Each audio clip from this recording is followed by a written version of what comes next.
ও নিজের ইচ্ছা আত্মসমর্থন করছে, ও ভালো কাজ করছে। এর জন্য আমি ওরই বলছি, বাবা তুমি যদি ভালো কাজ করো তুমি নিজের ইচ্ছা আত্মসমর্থন করো। ওইখানে ওই যদি উপস্থিত না থাকতো, মেয়েগুলারে ছেলেরা ওইখান থেকে উঠাই নিয়ে যেত, কি ছেলেরাই মেরেই ফেলতো গণধোলায়। আমার ছেলে ওইখানে কয়েকটা বাড়ি দিয়া বলছে, আম্মু ওদেরকে আমি এভাবে বাড়ি দিচ্ছি, ওদের অন্যায় লাগছে, ওদের শরীরও লাগে নাই। আবার আমি দেখো ওদেরকে সেভ করে রুমের ভিতরে দিয়ে আসছি। মুন্সিগঞ্জ লঞ্চঘাট এলাকায় লঞ্চের উপর তরুণীকে মারধর করার ঘটনায় ভাইরাল হওয়া ভিডিওর সেই যুবক নিজেই পুলিশের কাছে এসে আত্মসমর্পণ করেছে। আজ দুপুরে মুন্সিগঞ্জ সদর থানা পুলিশের কাছে এসে আত্মসমর্পণ করে নেহাল আহমেদ জিহাদ নামের সেই যুবক। মুন্সিগঞ্জ সদর থানার ভারপ্রাপ্ত কর্মকর্তা আমাদেরকে এই বিষয়টি নিশ্চিত করেছেন। তিনি যেমনটি জানিয়েছেন, আসলে এই ভিডিওটি ভাইরাল হওয়ার পরেই আসলে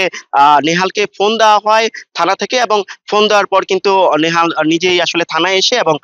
তা থানায় আসলে তাকে জিজ্ঞাসাবাদের জন্য রাখা হয়, অর্থাৎ জিজ্ঞাসাবাদের জন্য কিন্তু তাকে আইনের আওতায় রাখা হয়েছে এবং ইতিমধ্যেই কিন্তু সে এখন থানায় অবস্থান করছে বলে আমাদেরকে পুলিশ নিশ্চিত করেছে। আমাদের সদর থানার যিনি ভারপ্রাপ্ত কর্মকর্তা তিনি আমাদেরকে যেটি জানিয়েছে যে এই ঘটনায় আসলে আইনগত ব্যবস্থা প্রক্রিয়াধীন এবং যথাযথ আইনগত ব্যবস্থা নেওয়া হচ্ছে বলে তিনি আমাদেরকে নিশ্চিত করেছেন। এর আগে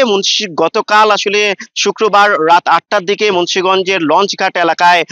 এই মারধরের ঘটনা ঘটে এবং প্রত্যক্ষদর্শী সূত্রে আমরা যেটি জানতে পেরেছি যে ঢাকার থেকে আসলে এমবি ক্যাপ্টেন নামের একটি লঞ্চ মুন্সিগঞ্জ হয়ে লালমোহন হয়ে আবার পুনরায় ঢাকার অভিমুখে ফিরছিল এবং সেই যে যাত্রীবাহী লঞ্চটি সেখানে কিন্তু তৃতীয় তলায় বেশ কিছু কক্ষ কেবিন ভাড়া নিয়ে আসলে ব্যাচেলর পার্টি নামের একটি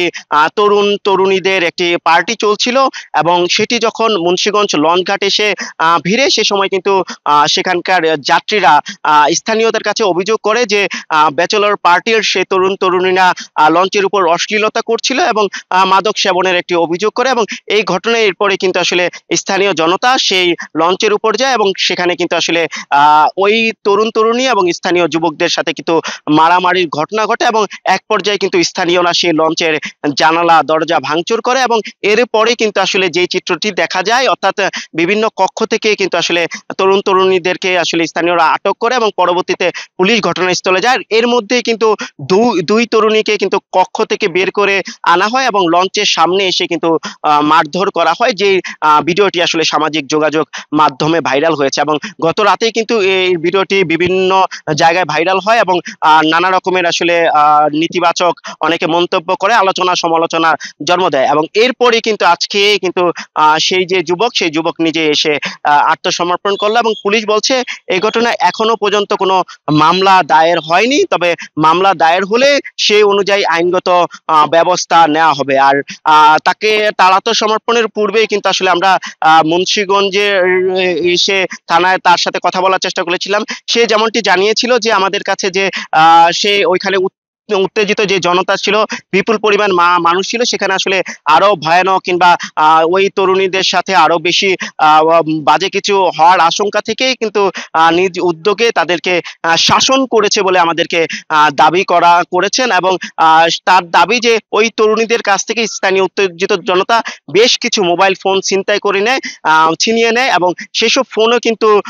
তিনি এবং তার সাথে লোকজন কিন্তু উদ্ধার করে দেয় এবং উত্তেজনা প্রশমিত করার জন্যই কিন্তু মূলত সে মারধর করেছে বলে আমাদেরকে দাবি করা হয়েছে। যদিও আসলে